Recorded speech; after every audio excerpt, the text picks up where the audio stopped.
देखिए ये सब तो जांच का विषय है भाई साहब। एसआईटी बताएगी कि 5 लाख मिला कि 50 लाख मिला। लेकिन संदेह तो है, संदेह। राम मंदिर चढ़ावा चोरी के मामले में पुलिस ने पिछले दिनों 8 लोगों को गिरफ्तार किया है और इनमें जो सबसे प्रमुख नाम है वो अविनाश शुक्ला का है। अविनाश शुक्ला अयोध्या के इसी कौशलपुरी कॉलोनी के फेज 1 में रहता था और एक ये देखिए ये योग सेंटर है।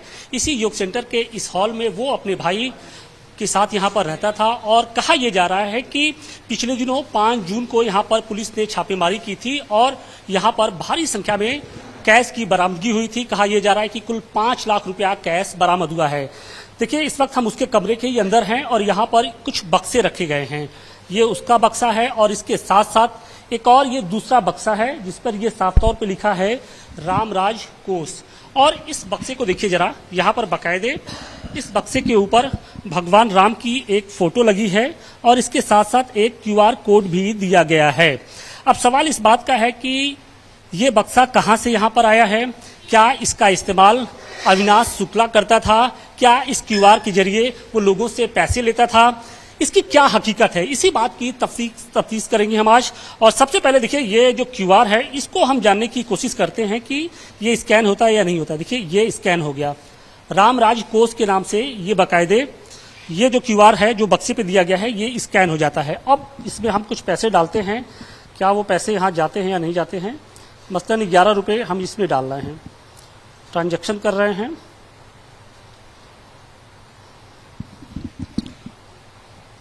ये देखिए ये जो ट्रांजैक्शन है ये फेल्ड हो जा रहा है। फिर से हमने करने की कोशिश की, ये जो ट्रांजैक्शन है फिलहाल फेल्ड हो जा रहा है और ये एक्सेप्ट नहीं हो पा रहा है। तो मतलब कि फिलहाल जो ये QR दिया गया है जो अकाउंट है वो नहीं चल रहा है। लेकिन सवाल इस बात का है कि क्या अविनाश ने इस बक्से के ऊपर इस स्कैन के ऊपर कोई दूसरा स्कैन तो नहीं चस्पा कर लिया हो और उसके मार्फत वो पैसे ले रहा हो। हालांकि ये सारी कुछ जो बातें हैं वो जांच के बाद ही मालूम चल पाएंगी कि अविनाश ने जो गुनाह किया है उसके पीछे का सच क्या है। लेकिन जिस तरीके से ये एक रहस्यमयी जो बक्सा है, और देखिए सबसे बड़ी बात यह है कि इस बक्से पर बाकायदे ताला भी लटका हुआ है, यानी ये बक्सा जो है बहुत भारी नहीं है, ये बिल्कुल देखिए ये हल्का है और उसमें कुछ सामान रखे हुए हैं जरूर। लेकिन इस बक्से की सच्चाई क्या है इसको हम जानने की कोशिश करेंगे। इसके साथ साथ हम आपको दिखाने की कोशिश करें तो ये एक दूसरा बक्सा है और इस बक्से में काफी कुछ आपको दिखाई पड़ेगा। मसलन कुछ किताबें भी हैं यहाँ पर, आप देखिए कि धर्म से जुड़ी हुई कुछ किताबें हैं। इसके अलावा भारतीय अर्थव्यवस्था से जुड़ी हुई किताबें हैं, कुछ डायरी है, अलग अलग चीज़ों से जुड़ी हुई ये डायरी है जिसमें कुछ चीज़ें लिखी हुई हैं, कुछ सामान पड़े हुए हैं, गद्दे हैं, तो ये सारी चीज़ें हैं। लेकिन सवाल इस बात का है कि जिस तरीके से ये जो बक्सा है रामराज कोष, उसी को लेकर जो जांच है वो अब शुरू हो चुकी है कि इस बक्से का रहस्य क्या है।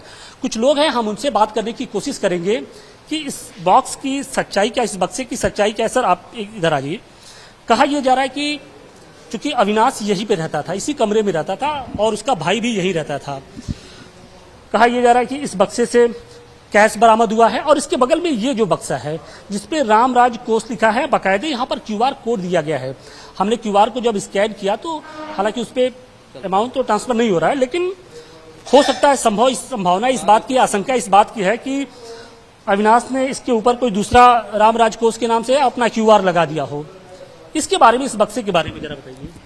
एक्चुअली ये जो योग सेंटर है ये श्रद्धेय डॉक्टर चैतन्य जी द्वारा संचालित था और 2023 के बाद डॉक्टर साहब का स्वास्थ्य बहुत खराब हो गया। वो पहले यहीं आकर के रहा करते थे और वो बड़े प्रतिष्ठित योगाचार्य हैं। शहर के संभ्रांत सभी लोग, हो सकता है कि आप लोगों में से भी कुछ लोगों ने उनकी योग कक्षा देखी हो। तो देश भर के सभी जो सामाजिक, धार्मिक और राजनीतिक कार्यकर्ता भी रहते थे वो यहाँ अलग अलग समय आकर अपने कार्यक्रम करते थे। तो रामराज कोष नाम का एक संस्थान का, रामराज कोष नाम का एक कुछ कार्यकर्ताओं ने देश के एक संस्थान का रजिस्ट्रेशन किया था। वो ट्रस्ट रजिस्टर्ड है, ऐसा मुझे कभी डॉक्टर साहब ने बताया था। और वो ट्रस्ट जो है वो 2017 का रजिस्टर्ड है। वो आज का नहीं है। ऐसे श्याम साधनालय 1989 का रजिस्टर्ड है, विवेक सृष्टि 2013 का रजिस्टर्ड है। ऐसे अलग अलग सामाजिक कार्यकर्ता डॉक्टर चैतन्य जी के संरक्षण में अपने अपने संस्थान रजिस्टर्ड करते थे। कुछ संस्थान नॉन रजिस्टर्ड भी होते थे। कभी ग्रामदेव दर्शन यात्रा हुई, हम लोगों ने किया। 71 दिन की श्री राम दर्शन यात्रा हुई, जिसमें गांव-गांव से लोगों को जागरूक करके भगवान राम के दर्शन करने के लिए लाए। तो आध्यात्मिक, धार्मिक और सामाजिक गतिविधियों का सेंटर ये योग केंद्र रहा करता था। अब दुर्भाग्य है कि डॉक्टर साहब का स्वास्थ्य ठीक नहीं है, इसलिए हम बहुत सारी जानकारियां नहीं दे पाएंगे, क्योंकि हमको भी नहीं पता। लेकिन ये बक्सा तो यहीं पर है जहां से कैश बरामद हुआ। हाँ, ये बक्सा जो है ये शायद 2021 में उन लोगों ने जिन्होंने राम राज्य कोष का गठन किया है, वो एक सामाजिक कार्यकर्ता है, सामाजिक संगठन है, और इसके माध्यम से वो कुछ अपने मित्रों के साथ या अपने सहयोगियों से दान मांगा करते थे और उससे वो अलग अलग कार्यक्रम करते हैं। मेरी जानकारी में यह है कि राम राज्य कोष अक्षय तृतीया के दिन पूरे देश में अलग अलग स्थानों पर अपने कार्यकर्ताओं के साथ वो पूजन करते हैं। तो कोरोना के बाद एक बार वो अयोध्या आए थे, तो कोरोना की परिस्थितियों में बहुत सारी जगहों पर बैठने की या बातचीत करने की कोई व्यवस्था नहीं रहती थी, तो वो एक बार यहाँ पर भी आकर के पूजन किए थे और फिर ये बॉक्स यहाँ रखकर चले गए थे। ये था कि फिर कभी आएंगे, वो दूर से आए थे तो ले जाने की स्थिति में नहीं। 2021 की बात कह रहे हैं, 2026 गुजर गया, 22 रहा होगा, लगभग 4 से 5 साल का वक्त गुजर चुका है, लेकिन ये बक्सा यहीं पर पड़ा है। तो आप लोग को इस बात की आशंका है कि इसका मिसयूज किया जा सकता है, इस QR कोड का? ऐसा मुझे नहीं लगता है।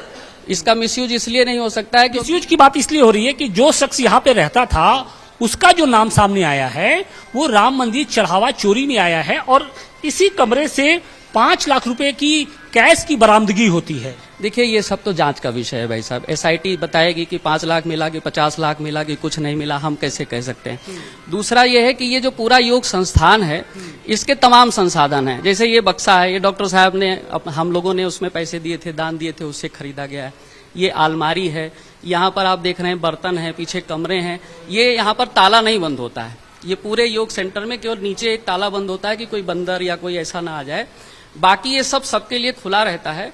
ये दुर्भाग्यपूर्ण है कि डॉक्टर साहब का स्वास्थ्य खराब होने के बाद डॉक्टर साहब पिछले 3 सालों से यहाँ नहीं आए, और वो अविनाश यहाँ आकर के रहता था, ऐसा हम लोगों को पता चला है। लेकिन वो उसने आगे क्या किया इसके बारे में हमें और सबसे बड़ी बात यही है कि जिस तरीके से उसके इस कमरे से जो बरामदगी हुई है, 5 लाख रुपया कैश बताया जा रहा है। बाकायदे 5 जून को पुलिस वालों की मौजूदगी में इस बक्से को खोला जाता है, यहाँ से 2 बैग निकलते हैं और उसके बाद उसमें से कैश बरामद होता है। लेकिन सबसे बड़ी बात यह है कि ये जो राम राज कोष जो बक्सा है, जिसके ऊपर ये स्टिकर लगा है, जहां पर बाकायदे ये QR आप देख रहे हैं, ये चस्पा किया गया है। और हालांकि जब हमने इसको स्कैन करने की कोशिश की तो इसमें पेमेंट नहीं जा रहा है, वो बात अलग है। लेकिन अब इस बक्से का कहीं दुरुपयोग तो नहीं किया गया है, सवाल इसी बात का है। और हमने ट्रस्ट से जुड़े, जो योग सेंटर से जुड़े लोगों से भी बात की और उनसे जानने की कोशिश की कि इस बॉक्स का रहस्य क्या है। तो उन्होंने ये बताया कि ये बॉक्स काफी पुराना है, उनके ही संस्था की ओर से यहाँ पे रखा गया था, लेकिन इसका मकसद जो अलग अलग सामाजिक कार्य होते हैं उसमें लोगों की सहभागिता किस तरीके से हो, इसके लिए रखा गया था। कुछ और भी लोग हैं, इस बक्से की वजह से रहस्य गहरा गया है कि अविनाश इसका तो इस्तेमाल नहीं करता था। जरूर संदेह होता है, क्योंकि यहाँ बड़े बाग से जो पैसे मिले हैं उसी के पास ये है, तो इसका दुरुपयोग संभव है कि हो सकता है। अभी तो जांच का विषय है, लेकिन संदेह तो है, संदेह है। आपको संदेह है? जी हाँ, क्योंकि जिस तरीके से यहाँ पर QR भी है, यहाँ पर कोई भी शख्स इसके ऊपर दूसरा कर सकता है। हाँ, बिल्कुल बिल्कुल कर सकता है। लेकिन अभी तो हमारी जो हमने इसको स्कैन किया तो पैसे तो नहीं जा रहे हैं, लेकिन अभी नहीं जा रहे हैं। वो तो ये किसके अकाउंट पे था, इसके बारे में कुछ डिटेल है? इसके बारे में डॉक्टर साहब से पूछेंगे या करने का प्रयास करेंगे, क्योंकि मैं अभी यहाँ जब ये सारी गतिविधियां हुई तो मैं डॉक्टर साहब के पास गया और जानने का प्रयास किया कि ये क्या था। तो वो बहुत ज्यादा बोलने की स्थिति में इस समय नहीं, उनका स्वास्थ्य कई वर्षों से खराब है, तो ये हम लोगों को पूछना पड़ेगा। हम देखते हैं, पता करते हैं। तो बिल्कुल देखिए, उसी योग सेंटर से हम ये रिपोर्ट कर रहे हैं जहां पर अविनाश शुक्ला अपने भाई अभिषेक के साथ यहाँ पर रहता था, और यही उसका कमरा है। आप देखिए सामने ये खाने पीने की कुछ चीजें हैं और सामान उससे जुड़े हुए हैं। सामने आपको गैस का सिलेंडर, चूल्हा और कुछ जरूरत की जो चीजें हैं। इसके साथ ही ये बक्सा आपको दिखाई पड़ रहा होगा जहां से कैश बरामदगी हुई है। ये बक्सा राज्य कोष, दूसरा ये अलमारी। इस योग सेंटर को अगर हम दिखाने की कोशिश करें तो ये पूरे 2 पार्ट में है। आप ये समझिए कि एक में ये कमरा जहां पे वो रहता था और दूसरा कमरा अगर हम आपको दिखाने की कोशिश करें तो आप ये सामने देखिए कि यहाँ पर योग होता था। यहाँ पर महिला पुरुष जो लोग यहाँ पर आते थे योग सेंटर में, वो बैठकर यहाँ पर योग करते थे। यानी कुल 2 पार्ट में इसको बनाया गया था। एक पार्ट में योगा कक्ष था, योगासन होता था। दूसरे में यहाँ पर आप देखिए कि ये अविनाश का कमरा है और इसी कमरे में वो अपने भाई के साथ रहता था। कुल 3 तख्त यहाँ पर लगाए गए हैं। इसके अलावा कुछ टेबल और चेयर भी हैं। इसके साथ ही कुछ और भी दूसरे सामान हैं वो भी यहाँ पर रखे गए हैं। हालांकि ये जो बक्सा है, पूरी जो जांच है, पूरी जो अटेंशन है, वो इस बक्से ने आज लिया है। हालांकि इस बक्से की सच्चाई कुछ अलग है। अयोध्या से मनीष दुबे के साथ आशुतोष सिंह, टाइम्स नव भारत।